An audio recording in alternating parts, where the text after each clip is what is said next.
Olá amigos historiantes, tudo bem? Hoje vamos dar continuidade às nossas aulas sobre História do Brasil e a aula de hoje será sobre a Confederação do Equador. Este movimento ele teve início na província de Pernambuco em 1824. Neste período, o Brasil era governado por Dom Pedro I e o governo de Dom Pedro I sofria muitas contestações, pois era um governo que acabou centralizando o poder após Dom Pedro I dissolver a Assembleia Constituinte em 1823 e promulgar uma nova Constituição, aonde era criado o chamado Poder Moderador. Este Poder Moderador acabava consolidando o poder imperial nas mãos de Dom Pedro I, pois esse Poder Moderador ficava acima dos outros três poderes, o Executivo, o Legislativo e o Judiciário. Esta centralização de poder nas mãos de Dom Pedro I era muito contestado, inclusive por um jornal pernambucano, o jornal Tifes Pernambucano, que era liderado pelo Frei Caneca. E neste período, Pernambuco ele tinha duas facções políticas, que eram os monarquistas e os liberais. Os monarquistas tinham à frente Francisco Paz Barreto, que era o governador da província.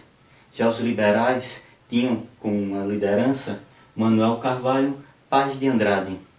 E sob pressão dos liberais, Francisco Paz Barreto ele acaba renunciando o poder da província pernambucana, que é assumido por Manuel Carvalho.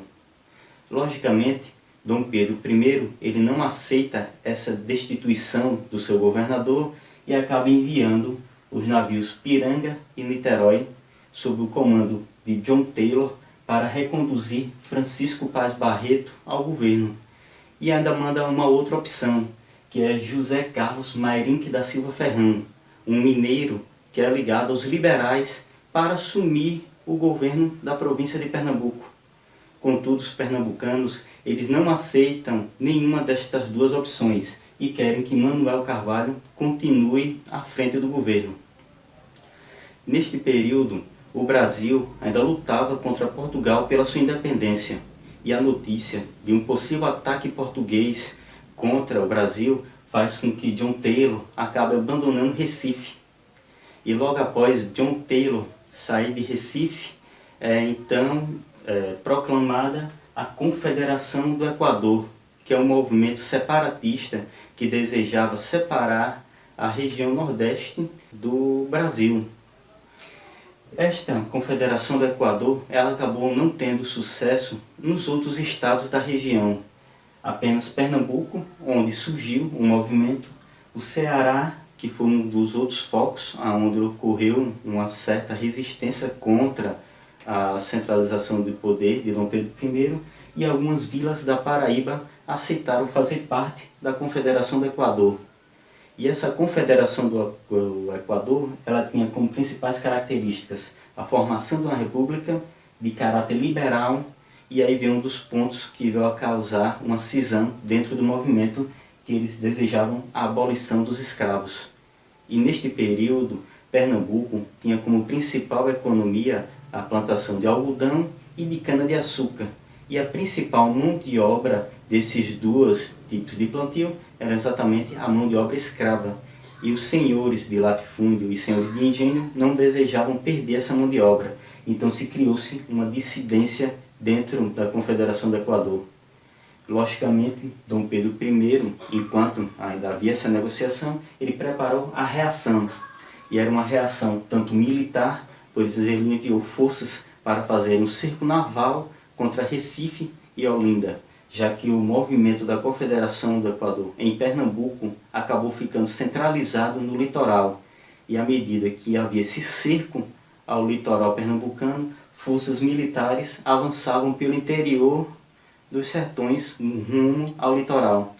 E Dom Pedro I também aproveitou essas dissidências que foram surgindo dentro da Confederação do Equador para ter apoio para debelar esse movimento. E sem então um apoio interno dentro do movimento da Confederação do Equador, sofrendo uma pressão muito grande externa do imperador Dom Pedro I e suas forças, o movimento acaba sendo debelado, pois Recife e Olinda, que eram os principais focos desse movimento, acabam sendo dominados.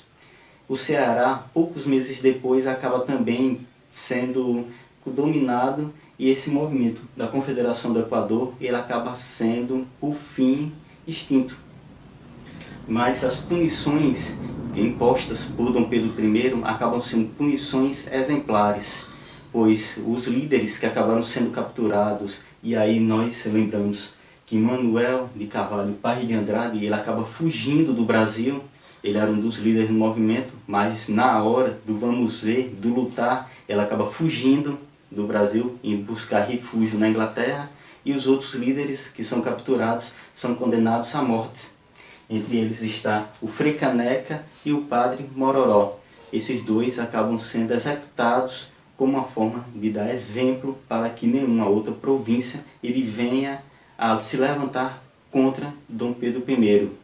Pernambuco ainda sofre com uma outra imposição, que é a divisão do seu território, já que havia a chamada Comarca do São Francisco, que era uma parte do território pernambucano que abrangia o Rio São Francisco e entrava para o interior da Bahia. E esta parte é literalmente cortada do estado de Pernambuco e passa a fazer parte da província baiana. Pernambuco é o único exemplo de um estado que acaba perdendo parte do seu território por um motivo de rebeldia contra o governo central. Bem, nós temos aqui a aula sobre a Confederação do Equador, e qualquer dúvida pode entrar em contato conosco. E é isso aí.